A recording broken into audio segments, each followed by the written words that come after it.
tal, amigos? Muy buenas tardes. Empezamos con la información. Una fuerte lluvia azotó a Santo Domingo la madrugada de este jueves 13 de julio y varios puntos del Cantón Colorado se vieron gravemente afectados. Calles convertidas en ríos, casas llenas de agua y cientos de familias damnificadas que lo perdieron todo. Ese es el panorama en la provincia de Sáchila. 11 emergencias fueron reportadas dentro de Santo Domingo tras la caída de 115 milímetros de lluvia la madrugada de este jueves. Una de ellas en la cooperativa Ciudad Nueva, donde por cuarta ocasión en un mismo año las viviendas quedaron bajo el agua, afectando a más de 40 familias, quienes en su mayoría lo perdieron todo. Prendieron la sirena, pero con el aguacero no se oía. Ya cuando salimos a ver ya estaba el agua encima. Que venga a ver esto, que venga a ver lo que sucede. Que venga a ver la ciudad moderna. ¿Quién me paga todo lo perdido que está allá adentro? Y no solamente lo mío, sino de allá del señor Carlitos. Tiene niños pequeños. ¿Es posible esto? Nosotros tuvimos que abrir la alcantarilla para que se nos baje el agua. Otro de los puntos afectados es el sector El Vergel, donde las fuertes lluvias provocaron el desbordamiento del río Pove, atrapando a ciertos ciudadanos dentro de sus viviendas. Ahí tengo un tío, un señor de la tercera edad que está ahí. Vea, si no sale rápido. Créalo que el Pove subió en un ratito, ni siquiera todos dormidos, nadie se dio cuenta. Las casas de aquí del sector se inundaron, se dañaron los aparatos electrónicos, ayuda al vecindario, la gente, la comunidad. Sacamos y rescatamos a algunos niños que estaban metidos en las casas. Los moradores afirman que la gran problemática en ambos sectores es la capacidad de alcantarillado y temen que en las siguientes semanas la situación empeore. Porque la capacidad ya no da, ya no abastece. La planificación fue hecha para muy poco tiempo. Las autoridades aquí nunca han venido, mejor dicho. Vienen, se toman las fotos, como dice el vecino, y se van. Por su parte, el jefe del Cuerpo de Bomberos detalló la importancia de la colaboración ciudadana, pues tras las limpiezas de estas áreas se evidenció gran cantidad de basura en el sistema de alcantarillado. Uno de los más grandes problemas que tenemos en los sectores de alcantarillado es basura. Igualmente en el sector de la Ciudad Nueva encontramos basura en los alcantarillados. Estamos para apoyarles con todo el equipo y toda la maquinaria por parte de la alcaldía, pero sí pedimos la colaboración de la comunidad. Pero eso no es todo. Las estructuras de ciertos establecimientos de la ciudad no están aptas para enfrentar la llegada del fenómeno del Niño. Así lo evidenció una cámara de seguridad que captó el momento exacto en el que la pared de un complejo deportivo cayó sobre un motorizado. Ventajosamente, el ciudadano sobrevivió a este incidente. El Instituto Nacional de Meteorología e Hidrología informó que las fuertes lluvias continuarán durante las siguientes horas en territorio Sáchila. Fuertes lluvias se esperan para este fin de semana en la costa y Amazonía del país, según una nueva alerta meteorológica del INAMI. Valery Villalba se encuentra con nosotros para contarnos más sobre el pronóstico del clima. Hola, Valery. Hola, ¿qué tal? Así es, el Instituto de Meteorología e Hidrología INAMI emitió un nuevo reporte de lluvias en donde destaca que durante este fin de semana se registrarán fuertes precipitaciones, sobre todo en el litoral y en la Amazonía ecuatoriana.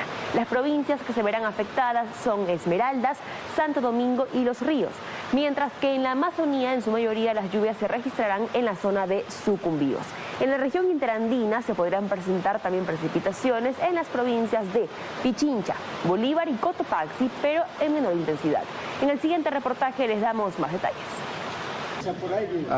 Las últimas lluvias en Santo Domingo y en la provincia de Manabí van de la mano con el reporte del INAMI que indica las fuertes lluvias con tormentas eléctricas que seguirán presentándose durante este fin de semana.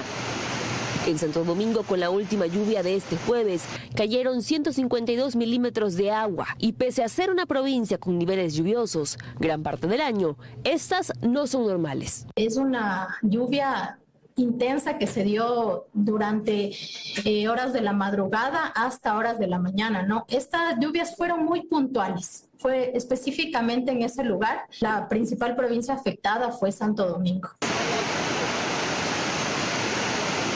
Que se da producto de una serie de condiciones atmosféricas que corresponden a la formación del fenómeno de El Niño, que se espera para los próximos meses. Acoplado al sistema que le mencionaba, que es la zona de convergencia intertropical, estos desplazamientos de la parte norte de humedad bajan, es decir, o sea, se desplazan hacia la zona ecuatorial y pues provocan estas lluvias muy intensas en estas zonas específicamente. El reporte indica que hasta el 18 de este mes de julio se registrarán lluvias de gran intensidad junto con tormentas eléctricas en la costa y el oriente ecuatoriano, siendo en el litoral las provincias más afectadas: Esmeraldas, Santo Domingo, Los Ríos, y en la Amazonía la provincia de Sucumbíos, mientras que en la región intraandina también se esperan lluvias, pero de menor intensidad, en el noroccidente de Pichincha, la provincia de Bolívar y Cotopaxi. La temperatura del océano continúa con niveles elevados, por ello se monitorea con las autoridades del Comité ERFEN a la espera de la corriente fría de Humboldt con el fin de enfriar las aguas y que la humedad y altas temperaturas disminuyan y así cesen temporalmente las precipitaciones. Y el mundo continúa soportando calores extremos en gran parte atribuibles al fenómeno de El Niño. Adicionalmente, en algunas partes del planeta se presenta un domo o cápsula de calor que encierra los aires cálidos sobre ciertos lugares durante semanas. Daniela Valencia nos acompaña esta tarde con información de este clima extremo. Daniela. ¿Qué tal, amigos? Desde el 3 de julio el planeta superó por primera vez desde que se tiene registro los 17 grados centígrados como temperatura media global. Y según datos preliminares de la Organización Meteorológica Mundial, el mundo acaba de experimentar la semana más calurosa jamás registrada. En Estados Unidos, alrededor de 100 millones de personas están bajo alerta de calor, después de que la cúpula de calor se extendiera en lugares como California, que ahora está experimentando su primera ola de calor extremo del año. En otros estados como Texas, Florida y Arizona, hace semanas que enfrentan temperaturas elevadas que alcanzan los 43,3 grados centígrados. Al otro lado del mundo, como Tailandia, las temperaturas alcanzan los 45,4 grados centígrados. Vietnam, 44,2 grados y Laos, 43,5 grados. En estas regiones tropicales donde la humedad del aire es especialmente alta, durante este fin de semana se podrán sentir temperaturas superiores a los 50 grados. Mientras que en China el clima extremo se ha manifestado con intensas lluvias que han causado inundaciones, deslizamientos de tierra y varias muertes. Más de 40.000 personas han sido evacuadas por las autoridades. Algo por lo que también atraviesa el norte de la India, donde las intensas lluvias han dejado al menos 100 fallecidos, cientos de desaparecidos y numerosos daños materiales. Gracias.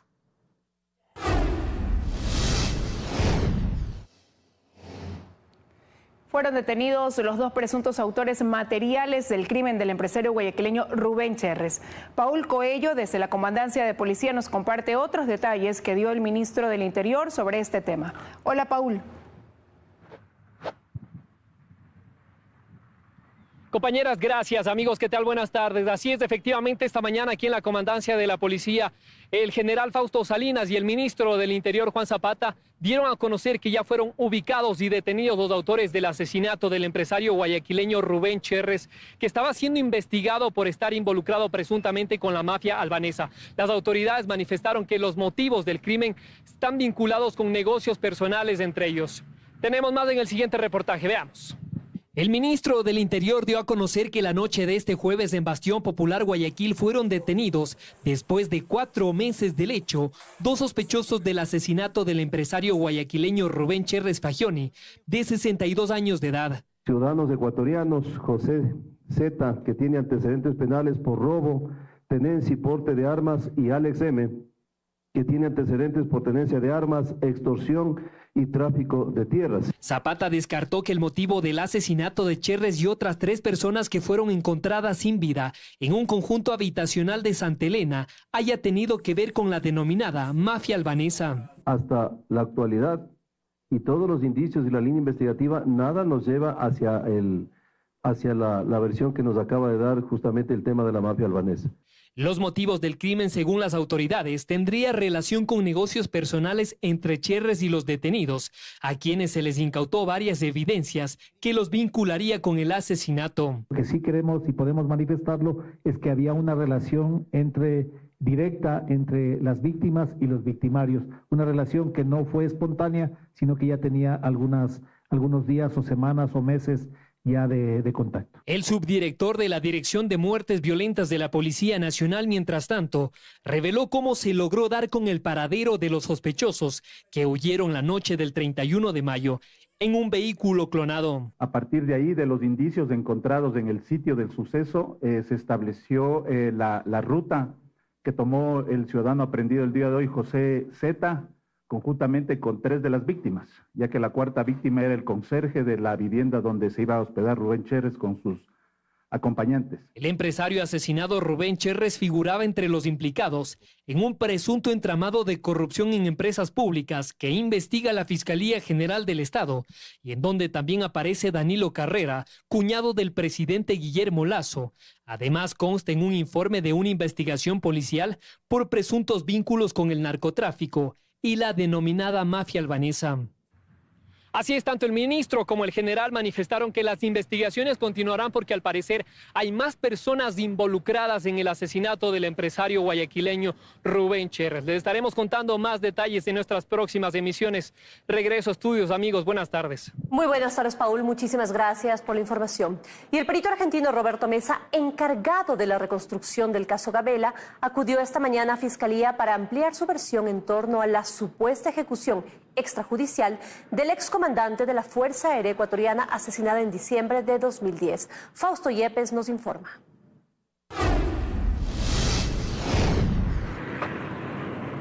Una vez que se presentaron los resultados de la reconstrucción del tercer informe por parte del perito argentino Roberto Mesa, la Fiscalía General del Estado ha requerido que se amplíe una versión dentro del proceso de investigación por el crimen del general Jorge Gabela. Esta mañana se ha cumplido con esta diligencia que aún se mantiene hasta este momento. El perito Roberto Mesa amplía su versión dentro de este proceso de investigación. No obstante, también hay abogados que asisten como parte de este proceso de investigación, quienes se mantienen en cuestionar los términos en los cuales se ha contratado esta reconstrucción del llamado tercer producto.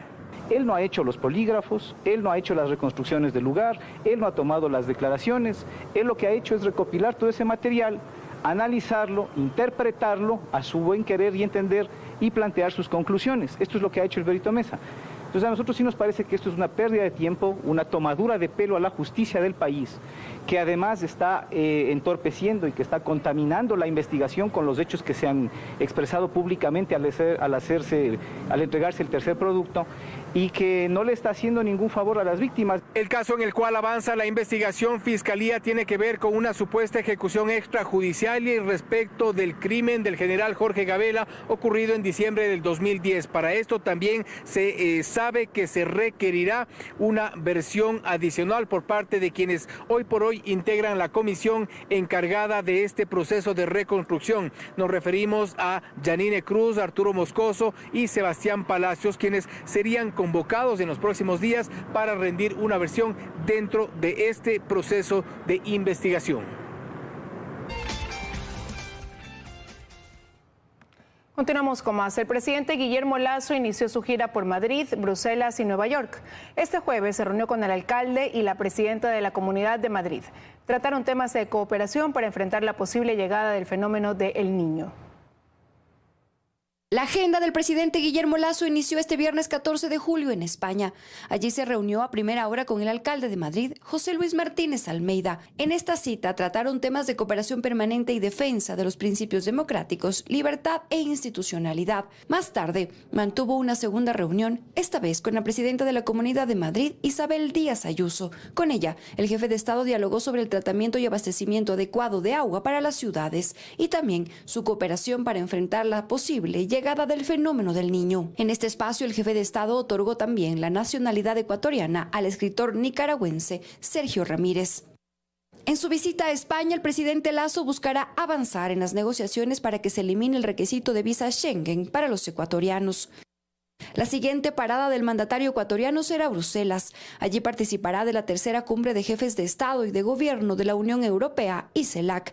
En este espacio planteará los temas de democracia e inseguridad. Finalmente irá a Nueva York, donde se reunirá con senadores norteamericanos, donde buscará el apoyo para que Ecuador se beneficie de la ley IDEA y que el 90% de los productos se exporten con arancel cero a ese país.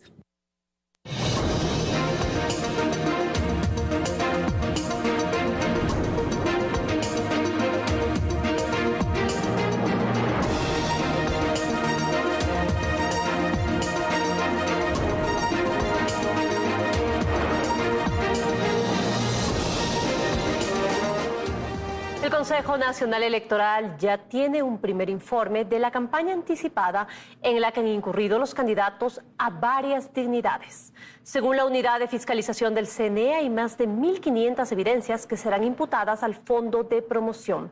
Las sanciones pueden llegar hasta el retiro de los derechos políticos. Si bien la campaña electoral para los binomios presidenciales inició oficialmente el 13 de julio, los candidatos de todas las dignidades ya hacían recorridos en cantones, provincias e incluso participaban de eventos, lo que para el CNE se considera campaña anticipada. Este es un informe que elaboró la Dirección de Fiscalización del Consejo Electoral y reporta que en las 24 provincias han encontrado al menos 1.598 evidencias de colocación de promoción de candidatos. En la provincia de El Oro se evidencia el mayor número de casos, de las cuales hay que verificar para informar al Tribunal Contencioso Electoral quién es el que toma las sanciones como primera parte. Como segunda parte, todos estos valores sí se sumarán al límite del gasto electoral. Según el informe, la campaña anticipada con corte 12 de julio representa ya un gasto de $78.630 por parte de los candidatos. Pero la campaña anticipada está sancionada por el Código de la Democracia y puede ir entre 11 y 20 salarios básicos unificados a más de la destitución y pérdida de sus derechos políticos. Sin embargo, la directora de Fiscalización del CNE explica que demostrar el cometimiento de esta infracción no es tan sencillo. Nosotros, para armar una denuncia al Tribunal Contencioso Electoral, debemos efectivamente no solamente evidenciar el artículo promocional o los flyers, gigantografías, etcétera, sino tener una evidencia que permita verificarse que el candidato, la que se esté postulando en este proceso electoral, sea quien esté prácticamente poniendo tal gigantografía. Por ahora, el informe no detalla a qué candidato u organización política se le atribuye la infracción, debido a que gran parte de la campaña anticipada se difunde en redes sociales y sobre este espacio el Consejo no tiene regulación. En redes sociales, por un pronunciamiento de la Corte Constitucional, los contenidos no se puede verificar. Lo que sí, en cierta red social se puede ver los montos, que incluso es público, los montos que han sido utilizados. Brigadas de fiscalización se encargarán del control en las 24 provincias en estos más de 30 días de campaña.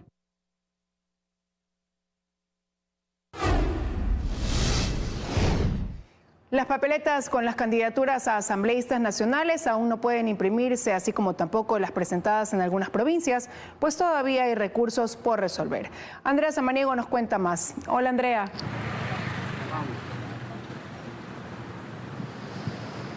Gracias, ¿cómo están? Muy buenas tardes. Así es, son 9 las provincias que todavía están pendientes por resolver algunos recursos en el Tribunal Contencioso Electoral. Sin una resolución por parte del TSE, pues las candidaturas no se encuentran en firme y por ende tampoco se pueden imprimir las papeletas. Lo mismo pasa con los candidatos nacionales a la Asamblea Nacional. Desde el Consejo Nacional Electoral lo que dicen es que las candidaturas puedan estar en firme antes del 6 de agosto como manda el calendario electoral. Les contamos más en el siguiente video, veamos. La impresión de papeletas avanza de cara a los comicios de agosto de 2023. Al momento, este proceso se ha concluido en 15 provincias. La última es Guayas, que tenemos un avance del 32%, la circunscripción 1 está al 100% y la circunscripción 2 está al 50%. La siguiente provincia que ya cumple con todo es Los Ríos y empezará a imprimirse en las próximas horas. Pero hay otras 9 provincias donde hay recursos pendientes en el Tribunal Contencioso Electoral. Y que esperamos se puedan resolver de la mejor manera y lo más pronto posible, con la finalidad de nosotros ya poder certificar. Tenían 15 días, o bueno, tienen 15 días para poder resolver cada uno de los recursos electorales, pero actualmente está en manos ya del Tribunal Contencioso Electoral que puedan resolverlo. Lo mismo sucede con la lista de asambleístas nacionales. 8 de 9 listas ya se encuentran en firme. La del Movimiento Construye sigue a la espera de una resolución. En este momento sabemos que hay una sola candidatura a esa lista que está en el Tribunal Contencioso Electoral, que es la del señor Patricio Carrillo. Es decir, todo está en manos del TSE y de la agilidad con la que los jueces resuelvan estos recursos para que las candidaturas ya se encuentren en firme. Desde el CNE esperan que aquello pueda ser antes del 6 de agosto para agilizar la impresión de las papeletas. Y bien, las papeletas para las consultas populares tanto del Chocó andino como del Yasuní tampoco se han impreso. Se espera que esto pueda suceder la próxima semana. Nosotros les estaremos informando al respecto. Ustedes tienen más noticias. Muy buenas tardes.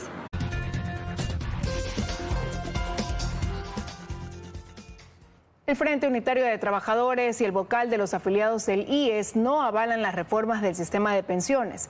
Los dirigentes afirman que la propuesta ha puesto el peso de la crisis de este fondo sobre sus aportantes. Como no representativa a los intereses de quienes aportan a la seguridad social y de inviable califican los representantes de los trabajadores a las reformas al sistema de pensiones del IES, presentadas por la Comisión Técnica Ciudadana. Richard Gómez, vocal de los afiliados del Instituto Ecuatoriano de Seguridad Social, señala que la propuesta no tiene el aval de los pensionistas, porque durante la construcción del proyecto no fueron convocados. Me parece un irrespeto de que una comisión del nivel del señor Augusto de la Torre no haya considerado aspectos, por ejemplo, a reunirse con los trabajadores. Hubiera sido importante se los tome en cuenta en una comisión mucho más amplia, diversa. En este sentido, José Villavicencio, presidente del Frente Unitario de Trabajadores, afirma que por más técnica que haya sido la comisión gubernamental, liderada por Augusto de la Torre, el peso de la crisis del fondo de pensiones se ha cargado sobre los hombros de sus aportantes, quienes no son los culpables del deterioro del sistema. Nosotros hemos planteado claramente que don Augusto, su comisión, se ha dado gusto mintiéndole a los trabajadores y a los jubilados al decir que no hay incremento de años, incremento de aporte y reducción de las pensiones, porque pasa todo lo contrario. Sin embargo, la necesidad de cuidar el fondo de pensiones es cada vez más urgente. De enero a febrero de este año, el pago a jubilados, beneficiarios del Montepío y auxilio de funerales sumaron 877 millones, que comparado al mismo periodo del año 2022, existe un incremento del 14%. Esto mientras que el fondo de pensiones por aportes solo recibió 528 millones, es decir, no son suficientes los aportes. La gente no se quiere afiliar al IES porque no siente un beneficio del IES, y en eso estamos trabajando fuertemente en la compra de ambulancias, en los nuevos hospitales. Con eso, estos aportantes a futuro, estos trabajadores activos, garanticen el pago de las pensiones jubilares, la tuya, Milton, la mía y la de muchos ecuatorianos que nos están escuchando en estos momentos. Y aunque la reforma no es vinculante ni para el gobierno ni para el sector público, el presidente del Frente Unitario de Trabajadores, José Villavicencio, asegura que en los próximos días presentarán al país, a los jubilados y pensionistas, las reformas creadas por la organización.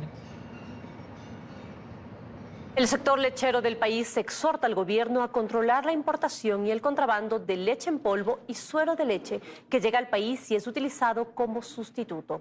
Dicen que en el año pasado se importaron más de 620 toneladas de estos productos. La Asociación de Ganaderos de la Sierra y Oriente denunció el ingreso al país de 620 toneladas de leche en polvo, equivalente a más de 5 millones de litros de leche procedentes de Perú, Colombia y Uruguay, pese a la prohibición. Por esto, levantaron su voz. Se ha presentado una importación con todo el procedimiento legal autorizado por el ARCSA y el suero, porque es lo que se ha traído, es un suero mezclado. Ha llegado a partir de octubre del año pasado. Hemos encontrado que se han traído 620 toneladas de suero de leche mezclado con leche, y es un producto reconstituido, lo cual en el país ya es prohibido. La AXO envió una carta al Ministerio de Agricultura preocupados por la afectación que tiene el sector ganadero. El mismo ARCSA, que fue quien dio el permiso de importación, ha incautado los últimos 2 días algunas toneladas de leche, digamos, de este producto, y nuestra posición es también que se controle el contrabando. Les apoyan los representantes de la Cámara de Agricultura, que denuncian estar ya cansados de pedir a las autoridades controlar la adulteración, el contrabando y las importaciones ilegales. La presión que hemos ejercido a las autoridades es lo que justamente hace en este momento que actúen. No debería ARCSA autorizar la importación de leche en polvo o de productos derivados como el suero de leche en polvo, suero de mantequilla o suero de crema. Exhortan al gobierno a detener estas importaciones, lo que dicen perjudica a la producción nacional y a la nutrición. Al importar estos productos que contravienen con la ley, definitivamente están afectando en forma importante a la industria formal. Es la 10ª parte del valor y obviamente nutricionalmente también tiene una 10ª parte de valor. Asimismo denuncian que al buscar apoyar a la Secretaría de Gestión de Riesgos en la preparación de canastas humanitarias, encontraron una disposición del Ministerio de Salud Pública que les sorprende. Nos hemos enterado que a partir del 2012, que por una recomendación nutricional del Ministerio de Salud, han quitado la leche en polvo de las canastas humanitarias. Esperan respuestas sobre esto, pero además que el Ministerio de Educación aumente la utilización de leche en el desayuno escolar, pues lo bajaron de 4 a 3 días.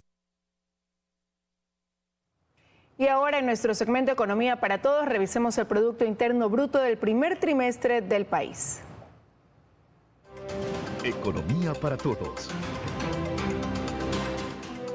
Amigos, en economía hay que ser muy cuidadoso de comparar únicamente entre cosas comparables. Hoy hemos cuidado eso y vamos a comparar el tamaño de la economía en el primer trimestre de cada año, desde que empezamos el siglo hasta este año 2023. Y podemos ver cómo el PIB, así sea del primer trimestre, fue creciendo en esta época con el precio del petróleo bajo, en esta época con el precio del petróleo alto. Por ahí se estancó en el 2010 y llegó a su punto más alto hasta ese momento en el 2015. Con el desplome del precio del petróleo en ese año se cayó todo el modelo de crecimiento que se había creado desde el 2006 y recién se logró imponer un nuevo récord en el 2019. Pero claro, con las huelgas, las pandemias, las cuarentenas y todo lo que pasó desde el 2019, todavía no nos hemos recuperado y la economía en el primer trimestre de 2023 sigue siendo menor de lo que fue en el 2019. Y a esto es más grave aún, porque tenemos una población hoy todavía más grande que en el 2019 o en el 2015. Muchas gracias. Economía para Todos.